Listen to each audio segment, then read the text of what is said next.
I'd love to open it up to everybody else that's here. And yeah, I guess get an idea of who you are, who's in your family, where you are currently at right now, and yeah, what co-living looks like for you. If you've done it before, if you haven't, what excites you, what makes you nervous about it, whatever.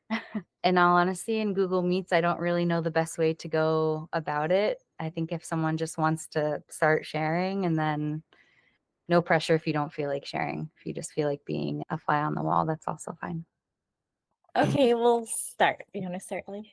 Sure, yeah. Well, all sounds really great. I had to step aside a couple of times to put down Lev to sleep, but it was really fun to. Every time I came back, it was something else that we were looking for independently, and some other things to get inspired. And so sounds really exciting for us. Yeah. Well, Lord Tiago, right before you guys wrote that post, we were posting on random boards like families in Mexico. Does anyone want to live with us? We have a 2-year-old because we just did a 6-week. We just started our world traveling journey. We're going to slow travel for at least the next 3 years, probably more. And we did it with our 2-year-old in Medellin for 6 weeks to get a taste of it. And we found a really cool world school community there that we met up with every Thursday. And we got along with them so well, but I thought, how cool would it be if we just all lived together? I mean, it would just like everyone got along so well and our kids played so well together. I said, this doesn't make sense. We're like, traveling to meet up at this one spot once a week and we're all struggling. So honestly, I've been so excited for this, like the whole week. I go, that's what we're waiting for, and my law partners here, I work remotely now, just half time. And they say, where are you going next? And I go, well, I was like, I had some ideas, but I have this meetup on Wednesday, so I want to see where that goes. So when I say we're down, we're so down. Like this is exactly what we're looking for. Oh, cool. Yeah, that's amazing. I think it sounds similar to us in the sense that when we meet, like we just left Portugal before we came to Costa Rica, and we met a family who, like, the best way to describe it is just like that sort of love at first sight, like family to family. And we were all just like, can we spend every minute together before you guys leave to Costa Rica? And we did. I mean, we just spent so much time, and we just kept saying, oh man, like, wouldn't it be so nice to take this and live with each other somewhere? And it's just we're on different time frames right now, and they just had a baby. And anyway, so yes, I get it. Like once you meet people that you click with, there's something about kind of taking it more, I say intimately, but I mean like, under the same roof, where it's not just like negotiating and scheduling times, but like just kind of sinking in with each other. So I get it. I'm curious really quick. It's okay. So you guys are open to where you guys are going, but when are you guys looking to start traveling? Did you say? We already started. So we started in Medellin. We're just back home in the Bay Area for 3 weeks to wrap up a few real estate projects. And then we're off again, and we're an open book. Yeah. Ideally, we're looking for this year to be a little closer to the Bay, per se, Mexico. It would be ideal, but we are open. Within a 6-hour flight would be our preference, just because Ellie's a photographer and he flies back for the bigger gigs. Yeah, so I still have a lot of stuff booked for this year, and then next year I'm trying to keep more open, but we'll see. Cool. Sounds good. Well, I'm curious to see where everybody else is or is maybe thinking of going. Does anyone else feel like sharing? Hey guys. So I'm Amanda. I'm from Pennsylvania near Philadelphia. And I have 2 daughters, Capri, who just turned 6, and Aria, who is 5 months old. And Capri is in kindergarten now. And it's always been a dream of mine to homeschool. And once I saw world schooling, I was like, this is exactly what I'd like to do. We're also in the real estate space. Thankfully, like having rental properties is making this possible for us, so we can kind of have those operating in the background, so we're able to travel. So we're intending on pulling Capri out of school and hopefully starting off on our first adventure with her and Aria, with my husband and myself and the kids. And that would be this upcoming September. We're like really kind of loose on the plans. We just have like this huge wish list of places we'd like to go. But I'll say that when we started, really, obviously, like this was really abstract for a lot of years. Like, okay, one day, like one day we'll get to that. And now that we're really kind of cementing in the idea of it and committing to starting in September, some of like the harsher realities of the things that we're not going to have are also butt up against the excitement of going. So like my kid, well, Ari is a baby, but Capri has such close relationships with her family. And I just feel like at her age too, having friends and like sleepovers and just kind of like normal, like a little normalcy. Because what we're all doing is like quite unconventional, as we all know. And I love that to a large degree, I do. But it's that it is some of that stuff that you get from living in like a stable community that I'm going to be sad. I'm like, well, she's not going to have like a best friend, you know? She's not going to be able to forge a relationship like that if we're constantly moving.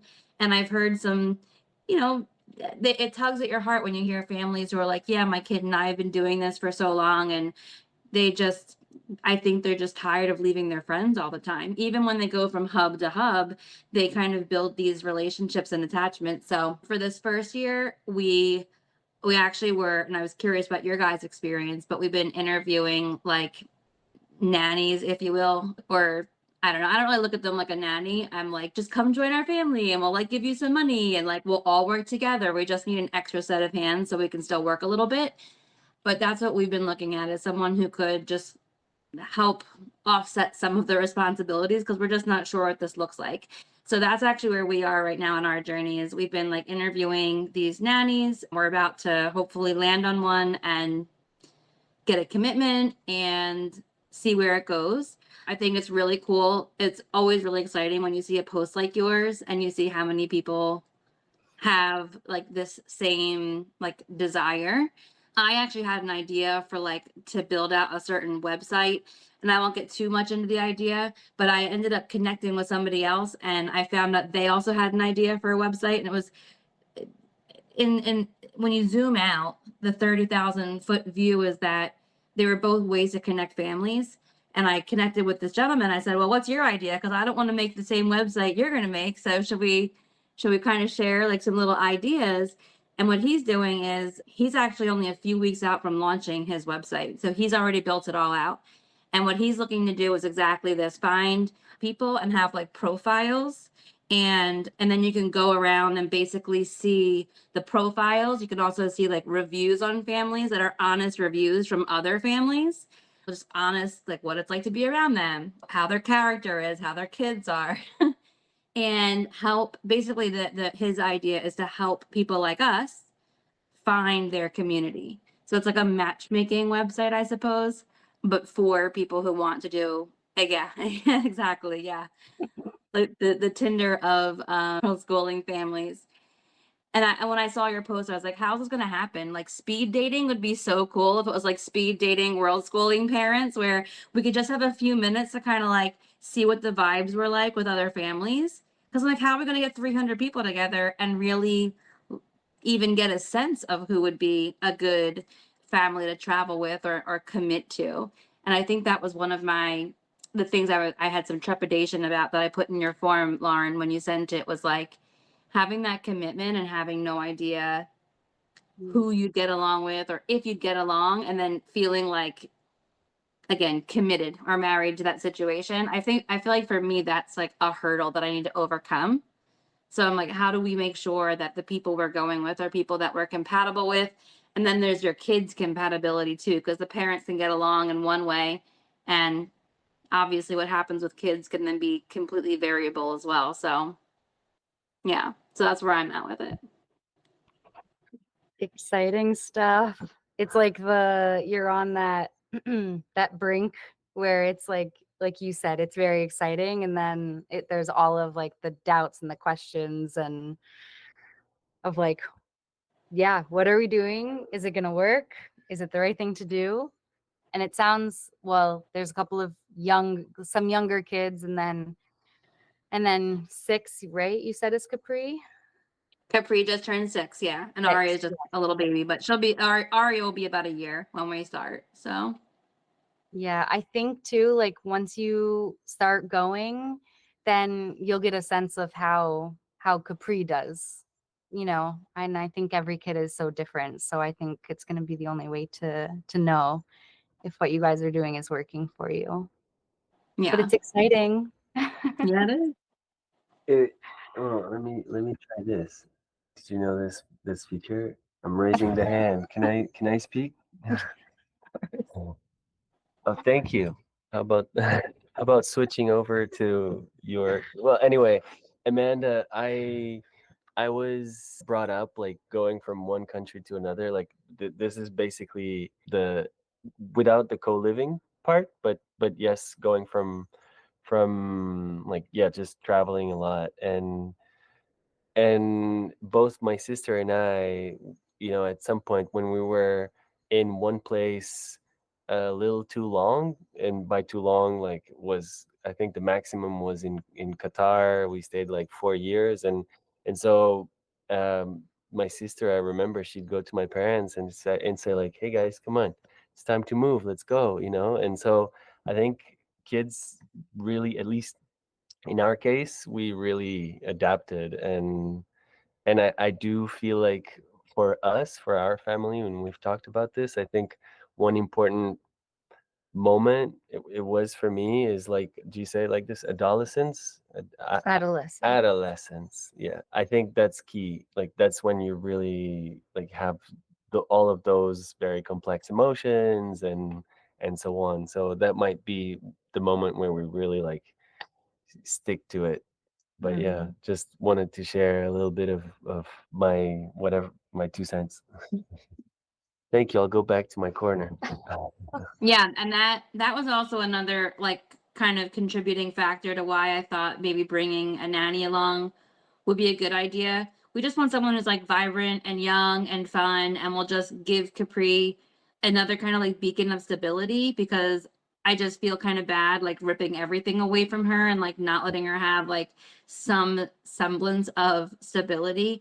So I also thought that would be kind of a better way to kind of gradually introduce her to travel while still having like a friend and someone to be a playmate and someone to look up to who she thinks is hip and cool, not just mom and dad. And because her and her sister have such a big age gap, I obviously a nanny would have a big age gap too, but she thinks the 20 something girls are just the bee's knees. So yeah, that was another contributing factor to the nanny thing. But now that I see these communities starting, I think it's so cool. I was just like, how are they going to manage this? Like, I'm sure Lauren wasn't expecting 300 some responses. I was like, so what now? Are they going to just become like volunteers to matchmaking this community? It seems like there's a lot of momentum here. I wonder what's going to happen with it. Let's see. Facebook is a weird platform too. Like it's not very easy to use, to like actually use as communication. But I mean, I'm happy with the problem as of right now. Like I was really surprised that there'd be as many people interested in co-living. While we've had the opportunity to do co-living with some sets of our friends, everybody else that were like, hey, don't you want to like co-live together? Everyone's like, I like my space. Like a lot of people that we know are not into the idea whatsoever. But then we've been lucky to have had some friends who are really into it, and we actually like do it annually, or whenever we can make it happen. So I'm surprised and very excited that there are so many people that are interested in doing it. So it's a good problem to have, like I said, I think. I have to go to bed, so I just wanted to jump in here and introduce myself. I'm Fleur. I'm actually laying in bed, and that's why my camera's off. I'm in Seattle, Washington, and it's not even that late, but I'm so tired because I didn't sleep. I'm a solo mom to a 2-year-old, and I run my own business. And I was also just in Portugal. I did a Boundless Life cohort, and I'm at a little bit of a life juncture, so I'm open, but I have several different possible plans coming up. But a few key things are I need childcare because I'm a solo parent, so that's a pretty big piece of the equation that I'm trying to figure out about. That's why I did the program with Boundless Life. I need childcare. But I really do like the idea of co-living, especially with some values-based alignment. And I'm a facilitator in the social justice space, so I also think a lot about how groups of people connect and also the places where we don't connect and when conflict happens. And I think that'll be a big piece to be upfront about, like how do these groups, how do we handle conflict and having some agreements and some things in place around that. Those are things that are important to me. So it's not just haphazard because it will happen. So those are just some pieces that I'm thinking about. And time zone is a little bit of a challenge for me. I have most of my clients here on the Pacific side of the US. And so while I made Portugal work, I often was working at night at 8 and 9 and 10 p.m. or 11 p.m. or 12 p.m. or 12 a.m. So I am thinking a little bit closer to this time zone for right now, while some of my work pieces shift. I'm also thinking about visas. I don't want to move around at all very much because I'm just tired, just so tired all the time. And so the thought of like relocating all the time sounds exhausting. So some visa stuff plays into that for sure. So those are the pieces I'm thinking about, and I'm just curious to hear more and what people are wanting, and I'm happy to stay connected as things evolve. So thanks for having us and thanks for gathering us. Thanks for coming on. Thanks for coming on, Floor, especially, yeah, at the end of what I'm sure is just a tiring, as you said, tiring day and time. So I really, really appreciate it. I can share if that's okay. So, yeah, I'm originally from Canada myself, and my wife is from Costa Rica. So we moved to Costa Rica 2.5 years ago with our twins. We have a twin boy and girl that are now 5.5 years old. So they kind of have a lot of memories of the snow in Canada, which they say they miss so much, and the beautiful sunshine in Costa Rica. As you know, Costa Rica is very warm and beautiful. But yeah, so we've had some experience co-living when we were in at the time we were living in Ontario when my wife and I met. I was living with a big Serbian family, and they had like parents, two brothers who got married, and both had 4 kids. So at the time we were living there, I was there when all of the kids were born, kind of thing. So we all had our own space, but at the same time we just lived in one big house. So it was sometimes pretty intense for sure. And I brought my wife into that situation. So this is before us having children. And then we decided to move on. We moved back to my home province of Alberta in Canada. And then we eventually had our children. Yeah. So when I saw this post, I really was interested because it's something that's deep in our calling, is this desire to, as we are trying to all find our place in the universe, that if you look at the world, it's made up of little communities, whether you live in whatever it is, apartment building or in a city or a residential or whatever. We all have this space, and we have these concerns of how our children are going to grow up, like many mentioned, right? Like you're going to miss your friend, and as you are moving perhaps to different locations here and there. So this is something that we've been trying to work on as well, is like we have had discussions about when we come to Costa Rica to look into this kind of spaces, but also designing like what it would be an ideal space, like as a community, having all of these different community group spaces, like a fun space for children. Because when you look at Costa Rica, it's kind of interesting comparing it to, let's say, in America, where we have a lot of public spaces to play with for our children, but it's not so common in Costa Rica, we found. So we always thought it'd be so ideal to have a community space where you have everyone has their private kind of space, but then we have this really big community space. We feel this is like what's missing. And it's something, if we could make something like this here, we thought it would be great if we could almost design like a turnkey system that can then be applied to different countries, so that if we want to, we could travel from month to month or 3 months or 6 months at a time, and kind of make it so that it's exchangeable to other families that want to do something similar, so that you could always be almost meeting up with the same families and say, hey, let's go to Portugal for 3 months or whatever, go to Spain or different places like that. And then you're always meeting new families and so forth. But then you always have that comfort knowing that, let's say there's 5 or 10 locations around the world like that it's almost like a comfort knowing you're going back home in a sense. And the spaces that you do have when you're not there, you could be like Airbnb them out or whatever to the next family or whatever. And our designs tour is something we're thinking is, how do we make it the most cost effective, affordable, so that we can just spend more time just living and enjoying life.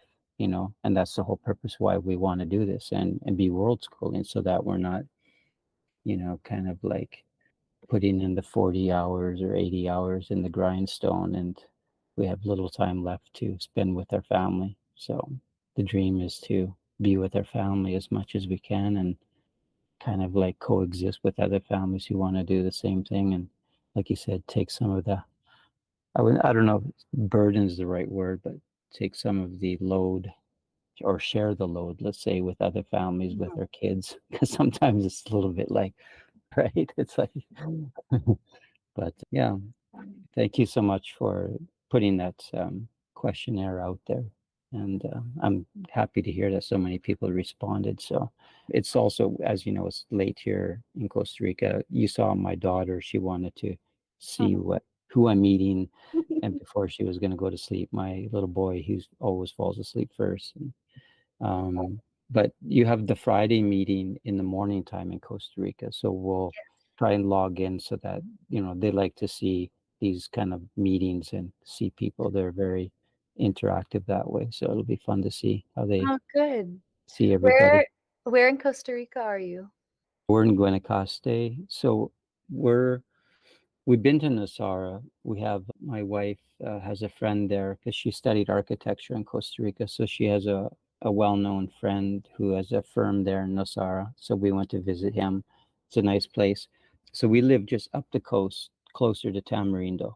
Okay. So we're inland a little bit. We're at a kind of like, her family has their, I guess, cabin, like beach cabin. It's not by the beach, but her family all lives in San Jose, but we kind of took over the cabin, so to speak. And her dad comes out quite a bit to spend time with the kids, so it's quite nice. But it's nice to be here. Good. Sounds nice. We're just down, well, we're down the way. We're near Jaco right now. We've only Oh, been okay. here in Costa Rica for, I guess, a month now. And after San Jose, this was the first place we landed, and we've Oh, just okay. sort of like, we're letting the dust settle from the transition a bit. So yeah, it's hot. Yeah, it's Jaco. Yeah, Guanacaste is even hotter. Oh my It's like every day. It's like, especially now, it's their summer season, right? So it's coming towards the end of the summer season, and it's like 38, 39 degrees in the daytime Celsius. I'm not sure how that translates into Fahrenheit, but it's hot. Yeah. Well, thanks for being here, and yeah, I love the idea of home bases and having, a few at least, to kind of make your own. And I'm excited to see, yeah, where you guys go and develop with that. In the meantime, well, hopefully we see you Friday, and then we're in Costa Hmm. Rica, so who knows, maybe our paths will cross once Yeah. we decide to venture out of Jaco, which is going to happen. Let's see when. Sounds good. Thank you. Thanks, Fred. Oh, You're not the only one who knows how to use the feature. yeah. Still remember the lockdown. Yeah. There was a lot of online education for a lot of months. Well, I'm Stine. I'm from Denmark. I'm backpacking with my husband and my two children, or our two children, age 5 and 9. So co-living is actually something we've been trying to do for the first house we looked at for co-living. My youngest daughter was 2 days old, and she's turning 6 this summer. But we have offered a lot of co-living houses. We have to buy them in Denmark, but haven't had one. So we haven't tried co-living, but that's a form of living that we are actually hoping to do. Right now we're backpacking though.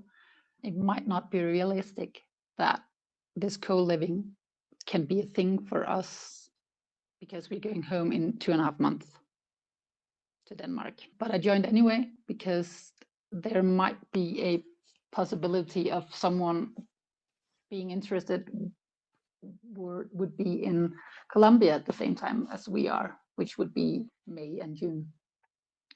That was the reason for me participating. Right now, I'm planning to share an Airbnb with an half Colombian, half American family in 3 weeks in Peru. So that's sort of co-living, at least. One family, it's better than none. So we are kind of hoping to do the same somewhere in Colombia. Our kids only speak Danish. The parents speaks 4 or 5 languages, so we can translate. But being in Spain, my oldest, the 9-year-old, she doesn't want to do anything before she does it perfectly. And she had told that learning Spanish is difficult to her little sister. The little sister doesn't speak Spanish or doesn't want to try speak Spanish either, which is stupid, but that's how it is. Yeah. But that was why I was participating, in the hopes that a little unrealistic, but finding at least one family, maybe 2 families to meet with in somewhere in Colombia in May or June. You said May and June? Did you say? May and or June, yes. We're going home in the May mid and or June. Okay, I mean, just off the top of my head, I think we had like the form that I had originally sent out. I think there's 65. Is that how many? I think like 65 people so far have gotten around to filling it out. And one of the questions we asked was like, what destinations do you have in mind? But I'd be happy to look and see who wrote Colombia, and maybe that's a good starting point. Like anyone who is, yeah, we can do it and make it happen. I think it might be a really good opportunity to give it a go.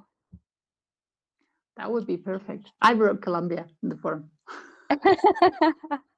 I don't think you're the only one. That's But off the top of my head, I can't remember. That said, and I didn't ask if her name is pronounced Hannah. She just the woman who just topped off, Hannah and Eli, because they were just in Medellin and they were part of the like a world schooling hub. I wonder if maybe with enough of the heads up, any of the families that they met might be interested in the idea as well. Yeah, I noticed that she was in Colombia, but now I don't know if she's gone to bed or just looking after a kid.